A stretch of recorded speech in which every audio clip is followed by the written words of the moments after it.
नमस्कार, मी डी बनसोडे आणि आपण पाहत आहात सक्रिय न्यूज। असं कुठलं क्षेत्र राहिलेलं नाही की ज्या क्षेत्रामध्ये अनागोंदी कारभार सुरू आहे। मात्र काही असे क्षेत्र आहेत की ज्या क्षेत्रामध्ये अशा प्रकारे जर अनागोंदी कारभार सुरू झाला तर देश खिळखिळा व्हायला वेळ लागत नाही आणि देशाची जी भावी पिढी आहे ती भरकटायला सुद्धा वेळ लागत नाही। शिक्षण क्षेत्र हे अतिशय पवित्र क्षेत्र म्हणून समजलं जातं। मात्र मागच्या काही वर्षांपासून या क्षेत्रामध्येही असे काही जे समाज विघातक जे काही घटक आहेत ते घुसलेले आहेत, शिरकाव केलेला आहे आणि या पवित्र क्षेत्रालाही काळिमा फासण्याचं काम ते करू लागलेले आहेत। विषय आहे नीट परीक्षेचा। नीट परीक्षा झाली, त्याच्यानंतर आन्सर की आली। प्रत्येक विद्यार्थ्यांनी आपल्याला टेंटेटिव्ह जो काही स्कोर प्राप्त होऊ शकतो हा त्यांनी काढला, डोक्यात ठेवला। यामध्ये काहींना अगदी मेडिकलला प्रवेश मिळेल अशा प्रकारचेही स्कोर आले होते, काहींना कमी आले होते। मात्र झालं भलतंच आणि नीट परीक्षेचा पेपर हा लीक झाला।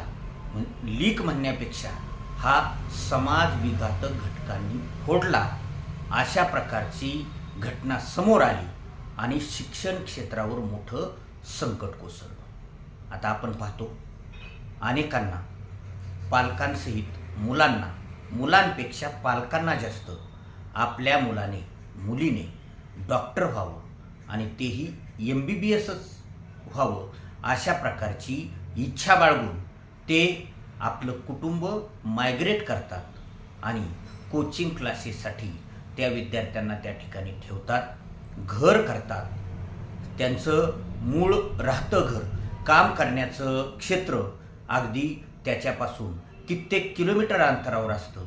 मात्र लेकराच्या शिक्षणासाठी हा त्याग करतात, फरफट करून घेतात आणि मुलांना त्या ठिकाणी कोचिंगला ठेवतात। लाखो रुपये या कोचिंगची फीस आहे ती भरतात आणि आपल्या मुलाने याच्यामध्ये उतरावं, पात्र व्हावं अशी इच्छा बाळगतात। इच्छा बाळगणं गैर नाही, मात्र आपल्या मुलाने अभ्यास केलाय आणि त्या अभ्यासाच्या जोरावर आपला मुलगा आता कुठंतरी चांगल्या कोर्सला जाईल अशा प्रकारची अपेक्षा असते। 22 लाख विद्यार्थ्यांनी नीटची परीक्षा दिली। संपूर्ण देशामध्येच नव्हे तर बाहेर देशामध्येही काही सेंटरवर नीटची परीक्षा झाली। विद्यार्थी हा अगदी 2 वर्षे 3 वर्षे अतिशय कठोर मेहनत घेतो, नीटचे क्लासेस करतो आणि तो अभ्यासाचा त्याचा फ्लो असतो, अभ्यास केलेला असतो आणि त्याच जोशामध्ये आणि त्याच शिदोरीवर परीक्षा देतो आणि मग आपल्याला किती मार्क्स पडतील याची अपेक्षा तो ठेवतो। मात्र अशा प्रकारे परीक्षेचा पेपर फोडला गेला आणि परीक्षा रद्द झाल्याची बातमी समोर आली। यामध्ये घडलं असं की ज्या विद्यार्थ्यांना आन्सर कीमध्ये अगदी चांगले गुण मिळणार होते, मिळालेले होते आणि निकालामध्येही त्यांना अपेक्षा होती, अशा विद्यार्थ्यांच्या मेहनतीवर पाणी फेरलं गेलं। मग यामध्ये 4-5 लेकरांनी आत्महत्या सुद्धा केली।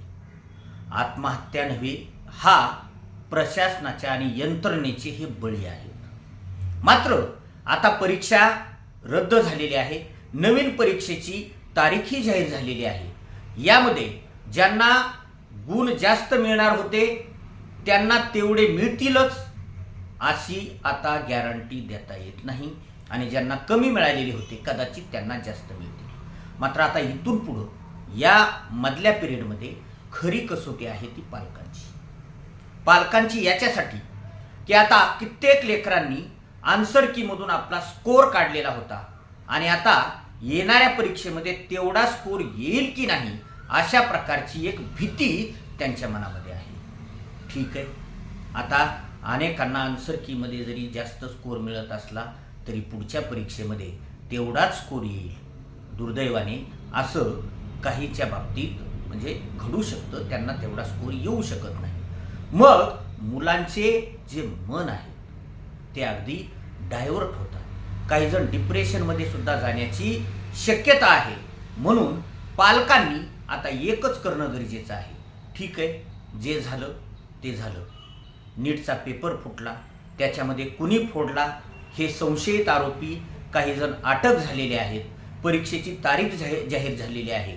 मेहनत घेतलेली आहे.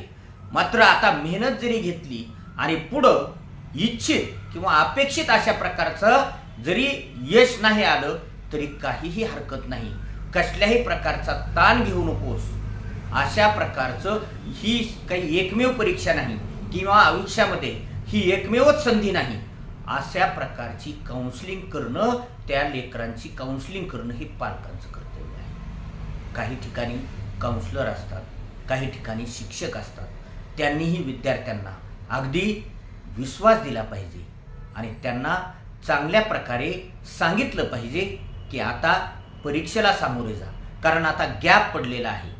परीक्षा आता एखादी ठरल्यानंतर रेग्युलर परीक्षा जी असते त्यावेळेपर्यंत विद्यार्थी अगदी रात्रंदिवस अभ्यास करतो, मेहनत घेतो आणि त्याच फ्लोमध्ये परीक्षा दिलेली असते. मात्र गॅप पडल्यानंतर तेवढे मार्क्स येतील की नाही अशी एक शंका निर्माण झालेली असते.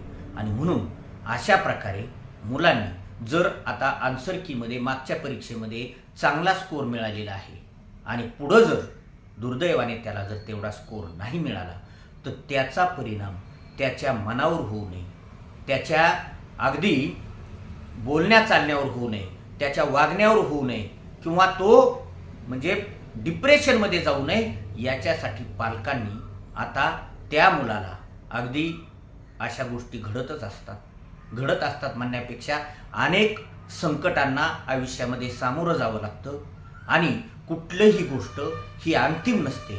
कुठलंही क्षेत्र हे फक्त तेच क्षेत्र आपल्या आयुष्याला कलाटणी देणारं असतं असं न समजता वेगळ्या क्षेत्रामध्ये किंवा नंतर प्रयत्न केला तरी हरकत नाही. आपल्याला जे काही मिळालं आहे त्याच्यामध्ये समाधान मानायचं आणि जर आणखी आपल्याला जास्त मिळवायचं असेल तर पुन्हा थोडेसे परिश्रम करायचे. अशा प्रकारे त्यांना अगदी विश्वासात घेऊन बोलणं गरजेचं आहे. कारण आपण पाहतो नीटची परीक्षा देणारे आणि नीटचा अभ्यास करणारे किती कठोर मेहनत घेतात, किती अगदी संकटामधून वेगळ्या ठिकाणी राहतात आणि कशा प्रकारे त्या परीक्षेला सामोरे जातात हे आपण पाहतो. आणि हेच समाजामध्ये मोठ्या प्रमाणावर आपण म्हणजे पाहता आलेलो आहोत की एखाद्या परीक्षेमध्ये फेल झालं किंवा एखाद्या परीक्षेमध्ये स्कोर जर कमी आला तर तो मुलगा डिप्रेशनमध्ये जातो. याच्या अगोदरही अनेक दुर्दैवी घटना घडलेल्या आहेत. ही परीक्षा रद्द झाल्यानंतर सुद्धा अनेक लेकरांनी अगदी टोकाचे पाऊल उचललेले आहे. म्हणून अशा प्रकारे त्या बालकाच्या, त्या मुलाच्या मनावर विपरीत परिणाम होऊ नये म्हणून जे काही समाज घटक आहेत, जे काही पालक आहेत, शिक्षक आहेत, काउन्सिलर आहेत, त्यांनी यांना अगदी थोपटवण्याचं आणि त्यांना विश्वास दाखवण्याचं हे काम करणं गरजेचं आहे. कारण एखाद्या गोष्टीमध्ये आपण जीव तोडून मेहनत केल्यानंतर जर त्याच्यामध्ये तांत्रिक चुकामुळे आणि समाज विघातक अगदी विकृत काही घटकामुळे अशा प्रकारचं जर संकट येत असेल तर त्याला सुद्धा सामोरे जाण्याची ताकद त्या बालकामध्ये निर्माण करणं गरजेचं आहे. कारण आयुष्यामध्ये असे अनेक अडथळे येतात. अशा प्रकारचं त्या बालकांना सांगण्याची गरज आहे. नाहीतर काही रिझल्ट लागल्यानंतरही दुर्दैवी घटना घडायला वेळ लागणार नाही.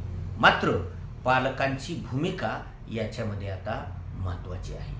कारण UPSC असेल, MPSC असेल, नीट असेल, CET असेल, आतापर्यंत म्हणजे काही घटना वगळता ही या परीक्षा अगदी योग्य होतात. कसल्याही प्रकारचे त्याच्यामध्ये चिटिंग होत नाही असं होतं.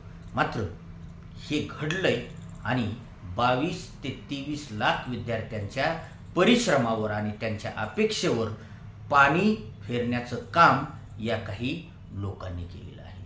शिक्षण क्षेत्रामधलेच जे काही म्हणजे आम्ही काही जण तर म्हणतात की डॉक्टर्स आणि इंजिनियर्स घडवण्याचा कारखाना हा शब्द त्याच्यावर काही माध्यमांनी आक्षेप घेतल्यानंतर तो कारखाना शब्द त्यांनी काढून टाकला. मात्र त्या कारखान्यामध्ये काम करणारे, त्या कारखान्याच्या संबंधित काम करणारे जे लोक आहेत ते थोड्याफार आमिषाला बळी पडून कशा प्रकारे अगदी कित्येक लाखो जीवांशी खेळतात हे उघड झालेलं आहे. ठीक आहे, त्यांना अटक झाली, त्यांना काय सजा व्हायची ती होईल. मात्र हे 22 लाख विद्यार्थी जे काही अगदी कठोर मेहनत घेतलेले, हे अगदी मोठ्या प्रमाणावर हतबल झालेले आहेत आणि कित्येक बालकांनी आत्महत्या केलेली आहे. याला जबाबदार कोण असा प्रश्न आता समाजामधून विचारला जातोय. यांना साधी नाही तर अगदी मृत्यूदंडापर्यंतची शिक्षा दिली तरी कमीच आहे. अशा प्रकारचा म्हणजे मोठा त्यांनी अपराध केलेला आहे. हे झालं. मात्र याच्यानंतर काही विपरीत घडू नये याच्यासाठी पालकांनी आपल्या पाल्यांना धीर देणं, त्यांना विश्वासात घेणं आणि जो काही स्कोर येईल तो अगदी मोकळ्या मनाने मान्य करणं, ही जबाबदारी आता पालकांनी घेणं गरजेचं आहे. आणि तशा प्रकारच्या मनाची तयारी ही त्या लेकरांची केली पाहिजे. मात्र यापुढे तरी अशा प्रकारे समाजविघातक जे घटक आहेत त्यांच्यावर करडी नजर ठेवून अशांना वेळीच अगदी पनिशमेंट देऊन बाजूला हटवून त्यांच्यावर मोठी कारवाई होणं गरजेचं आहे. तरच अशा प्रकारचे लोक अशा 23 लाख जीवांशी खेळणार नाही. आजच्या पुरतं एवढंच. सक्रिय न्यूजला सबस्क्राईब केलेलं नसेल तर आत्ताच सबस्क्राईब करा, लाईक आणि शेअर करायलाही विसरू नका. आणि याबद्दल आपले काय मत आहे हेही आम्हाला कॉमेंट्सच्या माध्यमातून कळवायला विसरू नका. धन्यवाद.